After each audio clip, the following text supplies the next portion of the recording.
Another mistake that I've seen people make at work that has held them back, and it's also something that I can sort of relate to back early in my career, is when people compartmentalize too much and they show up at work and they say, this is me, the work me, but you don't get to see or know or understand the personal me, right? So when my kids were little, I think I've shared this earlier, I used to work part-time, but I carried a full-time job, but I did it in part-time hours. And my deal with my employer was, if it doesn't work, tell me to go home.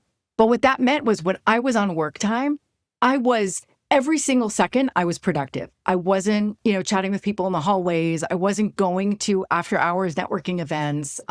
Very often I wasn't traveling on the trips that everyone was at because I'm here to do my work, get as much done as I can in as short of a time as possible, and then spend the rest of the time with my family.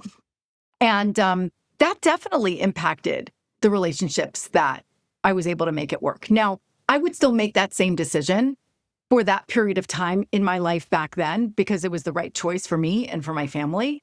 But what I've also seen, and sometimes this is personality type, sometimes this is social awkwardness, sometimes this is, a philosophical approach to life, but sometimes people don't bring their whole selves to work and they don't take the time to get to know people and they don't inquire about other people's families and they don't share what makes them them.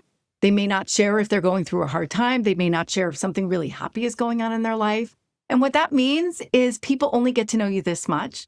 And so they don't fully appreciate you. And it certainly holds people back from being able to get the work done.